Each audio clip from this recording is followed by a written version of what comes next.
Another thing we want to check out is our Astra theme global settings. If you remember earlier on, we changed our global settings when it came to the Elementor page builder. But there are some design elements within our website that will be controlled through the Astra theme. And those global settings are different than the ones we changed earlier on. So to get to those settings, go to the back button here. And once again, then click into global. Let's start by clicking into typography.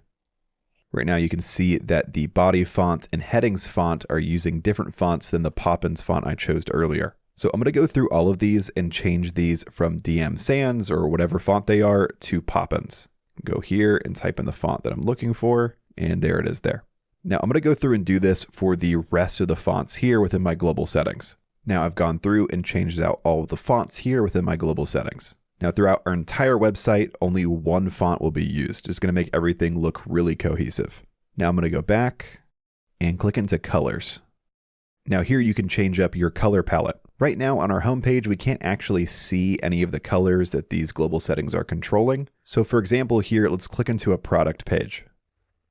And here on this product page, a lot of the content within it is pulling from the global color palette on our Astra theme settings.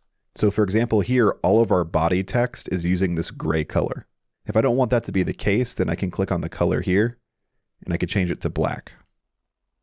So what I would recommend doing is going through and either changing your global color palette here to match the colors that you want to reflect, or you can go through each of the individual colors here and make sure that they all work for you. So I'm going to go through here and adjust my color palette. So I've gone ahead and updated all of the colors here within my global color palette, and I've also gone through the other settings here and made sure I'm happy with everything. Once you're happy with your choices, we can move on to the next step.